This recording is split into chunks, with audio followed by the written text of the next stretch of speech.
ఈరోజు మనం చెప్పుకునే నీతి కథ గుణపాఠం. పార్వతీపురంలో శివయ్యకు కిరాణా కొట్టు ఉంది. 6000 జీతానికి గోపయ్యను పనిలో పెట్టుకున్నాడు. అతని స్థానంలో ఇంతకుముందు చాలామంది వచ్చిపోయారు. ఎందుకంటే ఆ ఊరిలో ఏ వ్యాపారి అయినా పనివాళ్లకు ఏడాదికి 1000 రూపాయలు పెంచాలని గ్రామాధికారి నియమం పెట్టారు. వాళ్లకు ఎక్కడా 1000 రూపాయల జీతం ఎక్కువ ఇవ్వాల్సి వస్తుందోనని శివయ్య చాలా తెలివిగా తన దగ్గర పనిచేయడం 11 నెలలు పూర్తవ్వగానే ఏదో ఒక కారణంతో వాళ్లను తీసేసేవాడు. అలాగే గోపయ్యను కూడా తీసేశాడు. అప్పుడు ఎంత వెతికినా శివయ్య కొట్టులో పనిచేయడానికి ఎవరూ రాలేదు. చాలా రోజుల తర్వాత రామయ్య పనికి కుదిరాడు. 10 నెలలు పూర్తయ్యాయి. ఒకరోజు శివయ్య దగ్గరికి వెళ్ళి, అయ్యా, నేను ఉద్యోగం మానేస్తున్నాను అన్నాడు రామయ్య.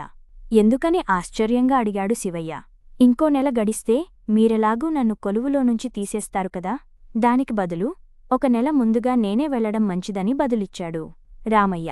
దాంతో ఏం మాట్లాడాలో అర్థంకాక, ఇప్పటికే కొట్టులో పనిచేయడానికి ఎవరూ రావడం లేదు, ఉన్న ఇతన్ని కూడా వదులుకుంటే కష్టమవుతుంది, ఇప్పుడెలా అని మనసులోనే అనుకోసాగాడు. కాసేపటికి, కొత్తది వెతుకుతున్నావా అడిగాడు. పక్క గ్రామంలో భీమయ్యగారి కొట్టులో చేరతాను, నెలకు 8000 ఇస్తానన్నారు అన్నాడు రామయ్య. అయితే నేనే ఆ డబ్బులిస్తాను, ఇక్కడే ఉండిపో అన్నాడు శివయ్య. అలాగేనండి, ఉంటాను బదులిచ్చాడు రామయ్య. ఇదే పని ముందే చేసి ఉండాల్సింది. ఆలస్యమైనా ఇప్పటికైనా మంచి నిర్ణయమే తీసుకున్నా. ఉన్న వ్యక్తిని జాగ్రత్తగా పనిలో ఉంచుకుంటే చాలు అనుకున్నాడు శివయ్య.